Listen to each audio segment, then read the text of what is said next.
argument that really stems from the French Revolution, and the argument that the French revolutionaries, because they were more virtuous, determined, energetic, defeated their opponents. That argument was then taken up by nationalist writers in the 19th century, arguing that nationalist forces were bound to win as popular forces in things like the Italian Risorgimento. It was then taken up by the Russian revolutionaries. It was then used by the Chinese revolutionaries, and it was then applied by left-wing thinkers in the 1960s, writing about Vietnam. It sounds very persuasive. It's actually very flawed. It's very flawed for a number of reasons. Number one, as you may know if you've studied some of these wars in detail, revolutionary forces don't necessarily win. In the 1790s, as Gunther Rothenberg pointed out, the French army lost as many battles as it won. Their opponents weren't reading textbooks telling them that they were all anachronistic and bound to fail. Number two, revolutionary forces, the Russian Revolution is a good example of this, tended as quickly as possible to translate themselves into professional armies. Professionalism was actually very rapidly seen by the revolutionaries as the way forward. If you were a royal officer in 1794 and kept your head down politically in France, you're likely to find yourself an officer in the army of Republican France. The same actually in Russia in 1920, 21, 22. The communists quickly realized that they needed military professionalism, that the military is about not just rushing forward in some undifferentiated block to be shot to pieces by your opponent, but actually entails the disciplined and purposed execution of force to achieve specific planned outcomes, and that you can't do that unless you're trained to do that.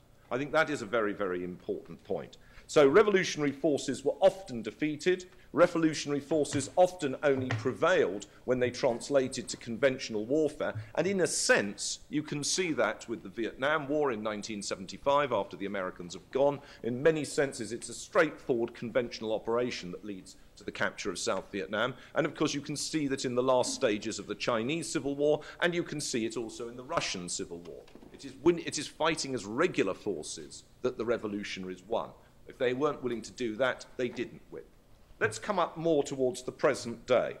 Since 1945, wars of decolonization, wars around the world, there are obviously examples of insurrections that have succeeded, and we tend to focus on them. It is also worth bearing in mind that there are examples of insurrections that have failed. Some of them ones in which the Americans played a role in, either as directly providing force or providing advisors, or both. The Philippines in the late 40s, early 50s, Greece in the late 40s, Bolivia in the 1960s, all examples of insurrections that were defeated. More recently, you see examples of those that have been defeated or contained on quite a large scale. The Sikhs in India in the 1980s, Muslims in Kashmir, Kurds in Turkey. So you have to be very, very careful before going along with this lazy conceit, very lazy conceit, that insurrections are either bound to prevail or that they have a clear advantage. This is simply not the case.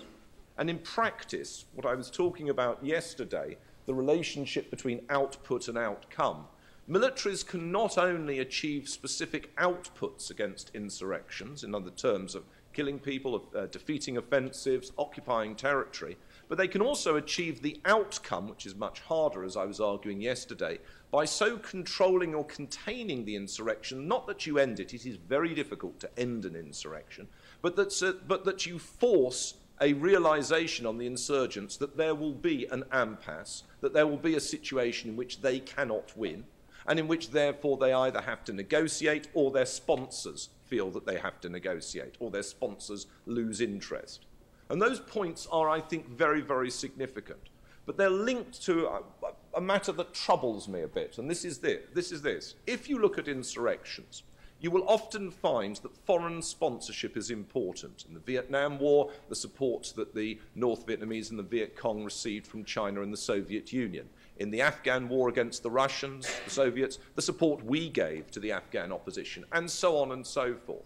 In other words, if you wish to be able to persuade the sponsors that they have to back off, it doesn't do very good if your military is simply configured for counterinsurgency warfare.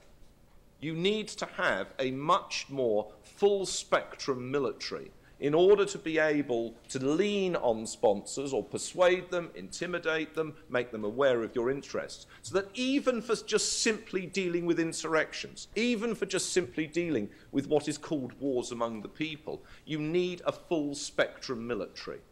And, you know, many of you are planning to pursue careers which will involve you in counterinsurgency struggles, but for those of you whose career pattern takes a different direction, yours also is part of the common pursuit of American and with it Western liberal interests, because the ability to actually persuade potential hostile powers that they should not support insurrections is a key one.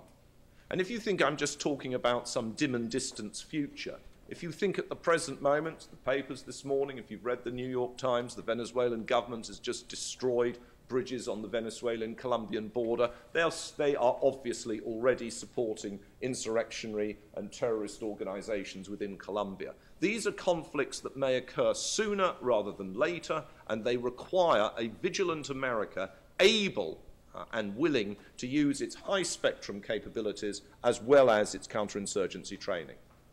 Good luck with your future. I've enjoyed my visit. You have a very important role. I personally come from a country which only survived World War II thanks to the American support, and I am very grateful to it. Thank you.